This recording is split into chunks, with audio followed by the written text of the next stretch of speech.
ফ্রান্সের জনগণ আবারও জানিয়ে দিল যে তারা কট্টর ডানপন্থীকে রাষ্ট্র ক্ষমতায় দেখতে চায় না।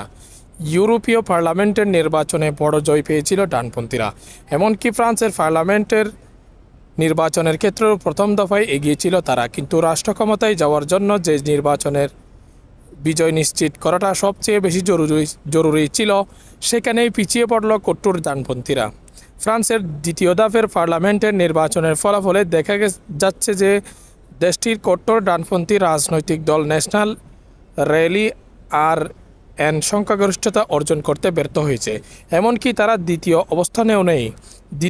দ্বিতীয় দফার নির্বাচনে নাটকীয়ভাবে জয় পেয়েছে বামপন্থী দলগুলোর জোট নিউ পপুলার ফ্রন্ট। আর তাদের পরেই দ্বিতীয় অবস্থানে দেখা যাচ্ছে ফ্রান্সের বর্তমান প্রেসিডেন্ট ইমানুয়েল ম্যাক্রনের মধ্যপন্থী দলকে। এর আগে প্রথম দফায় নির্বাচনে প্রায় 33% ভোট নিয়ে এগিয়েছিল ন্যাশনাল র্যালি এনআর। এর বিপরীতে 28% ভোট নিয়ে ফ্রান্সের বামপন্থী জোট নিউ পপুলার ফ্রন্ট এনপিএফ দ্বিতীয় অবস্থানে, এবং প্রায় 21% ভোট পেয়ে তৃতীয় অবস্থানে ছিল ম্যাক্রনের নেতৃত্বাধীন অনসল্ভ অ্যালায়েন্স। এই অবস্থায় ডানপন্থীদের ঠেকাতে ফ্রান্সের মধ্যপন্থী ও বামপন্থী দলগুলোকে ঐক্যবদ্ধ হওয়ার আহ্বান জানান প্রেসিডেন্ট ম্যাক্রো। এরপরই আপোষের ভিত্তিতে বাম ও মধ্যপন্থী দলগুলোর প্রার্থীদের অনেকেই একে অন্যকে একাধিক আসন ছেড়ে দেন, আর এর ফলে ডানপন্থীরা পিছিয়ে পড়ছে বলে ধারণা করা হচ্ছে। বুথ ফেরত জরিপের তথ্য বলা হচ্ছে, ফ্রান্সের পার্লামেন্টের 577টি আসনের বামপন্থীদের জোট নিউ পপুলার ফ্রন্ট পেয়েছে 182টি। এরপরে 168টি আসন পেয়ে দ্বিতীয় অবস্থানে রয়েছে মধ্যপন্থী জোট অনসল্ভ অ্যালায়েন্স। আর কট্টর ডানপন্থী ন্যাশনাল র্যালি জয় পেয়েছে 143টি আসনে। বুথ ফেরত জরিপের ফল আসার পর বাম জোটের অন্যতম শরিক দল সোশ্যাল পার্টির নেতা অলিভিয়ের ফাউরে বলেছেন, ফ্রান্স বলেছে ন্যাশনাল র্যালিকে ক্ষমতায় যেতে দেয়া হবে না, কারণ এখানে নিউ পপুলার ফ্রন্টের জয় নিশ্চিত হয়েছে।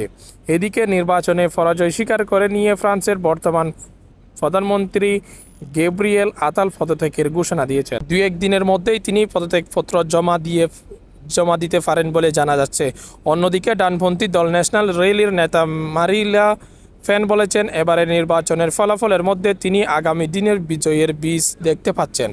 দলটির আরেকজন নেতা জর্ডান বারডেলা বাম ও মধ্যপন্থীদের ইঙ্গিত করে বলেছেন, অস্বাভাবিক এবং মর্যাদাহীন জোট ফ্রান্সের জনগণকে ন্যাশনাল র্যালির বিজয় থেকে বঞ্চিত করেছে। দ্বিতীয় দফার এই নির্বাচনের সংখ্যাগরিষ্ঠতা নিশ্চিত করতে পারলে জর্ডান বারডেলা ফ্রান্সের পরবর্তী প্রধানমন্ত্রী হবেন বলে শোনা যাচ্ছিল। কারা এই New Popular Front? President Emmanuel Macron গত 9 জুন আগাম নির্বাচন ঘোষণার পর সোশ্যালিস্ট, সমাজতান্ত্রিক, পরিবেশবাদী, কমিউনিস্ট ও কট্টর বামপন্থী দল ফ্রান্স আনভাইওয়েড পার্টি এলএফআই মিলে নতুন যে জোটটি গড়ে তোলেন সেটি নিউ পপুলার ফ্রন্ট নামে পরিচিত পায়। এই দলগুলো আগে একে অপরের সমালোচনা করত এবং তাদের আদর্শ ও কর্মপদ্ধতির মধ্যেও বেশ ব্যবধান রয়েছে। তারপরেও তারা জোট গঠন করেছে যেন কট্টর ডানপন্থীরা কোনোভাবেই রাষ্ট্র ক্ষমতায় যেতে না পারে। বস্তুত দ্বিতীয় বিশ্বযুদ্ধের পর কট্টর ডানপন্থী কোনো দল ফ্রান্সের রাষ্ট্র ক্ষমতায় বসতে পারেনি। নিউ পপুলার ফ্রন্টের পক্ষ থেকে বর্তমান সরকারের পাশ করা পেনশন ও অভিবাসন বিষয়ক সংশোধিত আইন বাতিলের প্রতিশ্রুতি দেওয়া হয়েছে।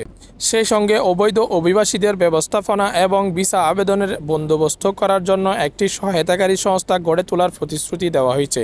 এছাড়া জীবনযাপনের ব্যয় কমানোর লক্ষ্যে নিত্য প্রয়োজনীয় পণ্যের দাম নির্ধারণ করা এবং ন্যূনতম বেতন বাড়ানোরও ঘোষণা দিয়েছেন বামপন্থীদের নতুন এই জোট। প্রথম দফে ডানপন্থীদের জয় কেন? বেশ কিছু কারণে ফ্রান্সের পার্লামেন্টের নির্বাচনে প্রথম দফে মারিলা ফেন এবং জর্ডান বারডেলার নেতৃত্বাধীন দল এনআর জয় পেয়েছিল বলে মনে করা হয়।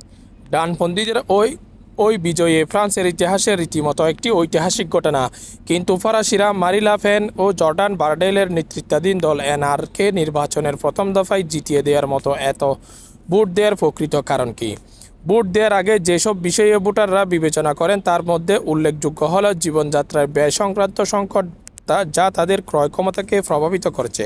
পাশাপাশি বিদ্যুতের দাম বৃদ্ধি, স্বাস্থ্য সুবিধা নিয়ে অনিশ্চয়তা ও ক্রমবর্ধমান অপরাধ নিয়েও শঙ্কিত ছিলেন ফরাসিরা, যেটিকে তারা নিরাপত্তাহীনতা বলে উল্লেখ করেছে।